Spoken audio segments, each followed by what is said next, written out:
welcome to the Deep Dive.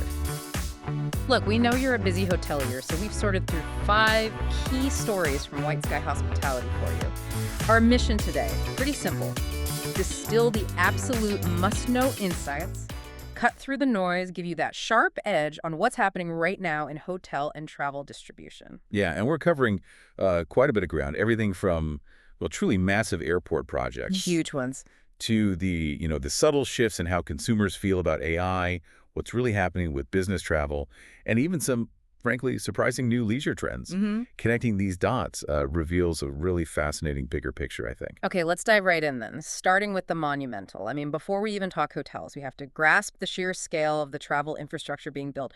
What's the biggest headline for you there, especially those Middle East mega projects? Well, just think about the ambition, right? Dubai World Central is targeting, what, 260 million passengers? Yeah. Istanbul's aiming for 200 million, maybe by 2028. Yeah. And King Salman International in Saudi Arabia, 185 million by 2050. Put those three together, you're looking at potentially over 645 million passengers. Yeah.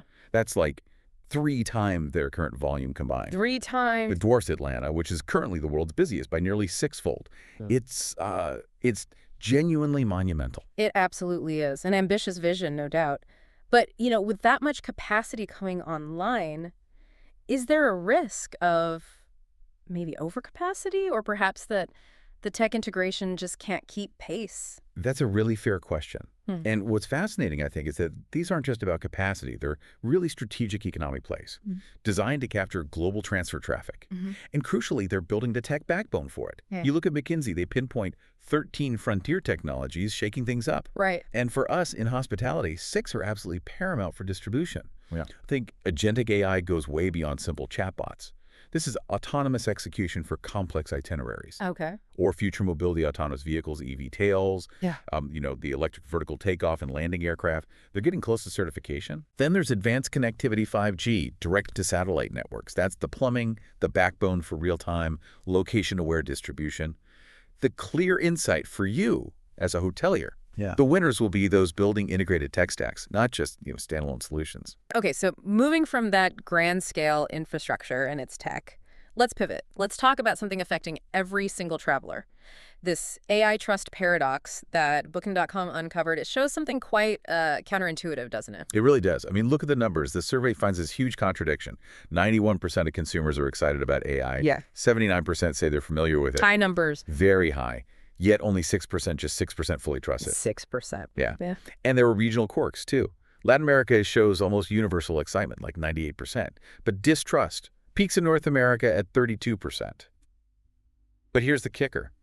Despite that skepticism, 67%, 2/3, have actually used AI for travel planning or booking. Right. And get this, AI assistants now rank above travel bloggers as a trusted recommendation source. That's at 24%. So that's the million-dollar question, isn't it? If people are skeptical, but they're using it anyway, how do hotels like yours balance that? How do you use the tech but still earn that genuine trust?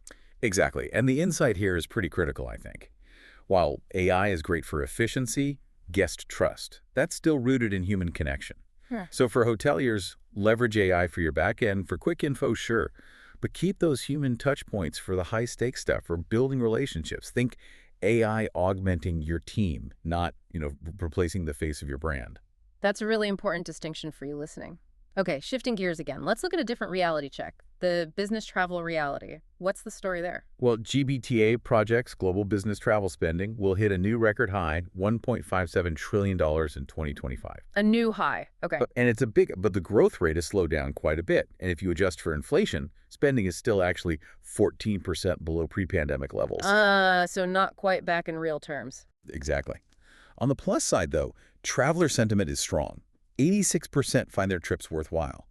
And the average spend per trip is up significantly, $11,128. We're also seeing more corporate card use, that's 69%, and mobile wallets at 64% globally. So for you, the hotelier, it probably means higher value per business guest, but maybe needing strategies to actually entice more volume. Right. Higher value, potentially lower volume. The whole travel landscape is constantly shifting. Let's dig into some specific new patterns, like these surprising British travel shifts from the Love Holidays data. What jumped out? Oh, some really surprising jumps. Duress, Albania, saw 224% booking growth. Albania. Right. Yeah. And Tokyo surged 438%. Yes, It just shows how fast consumer taste can change. definitely. We also saw solo travel climb 19% year on year. Benidorm, interestingly, saw 80% growth just in solo bookings. Solo travel's really picking up then. Seems like it. And another thing, music and events are really driving city breaks. Think Berlin for Lollapalooza bookings up 145%. Split for Ultra Europe up 135%. Interesting drivers. Yeah. So what stands out here is how adaptable travelers are, but maybe there's a warning sign too. You mentioned something about insurance. Ah, yes. This is concerning. 32% of travelers are skipping insurance now. And for 21% of those who skipped, it actually caused financial problems. Ouch. So for you as a hotelier, that could mean more risk, right? More guest dissatisfaction, last-minute cancellations, maybe even chargebacks if things go wrong for them. Absolutely. Which leads to a thought. Could offering, say, really flexible booking options, or maybe partnering for some kind of embedded simple travel insurance right at checkout, could that become a competitive edge, addressing a real traveler pain point and potentially protecting your bottom line too? That's a good point. So wrapping this up, what does it all mean for your hotel? We've touched on massive infrastructure builds, the tech making it possible, Right, and the whole AI trust paradox, the nuances of business travel's comeback. and these surprising shifts in where people are going for leisure and why. So the big question for you to mull over is this. Considering these pretty profound shifts, how people travel, where they're heading, the tech they trust or don't trust, what new opportunities, or maybe challenges, does this throw up for your hotel's distribution strategy? And crucially, how might you need to adapt? Definitely a lot to think about there. We really encourage you to explore these ideas further in your own context.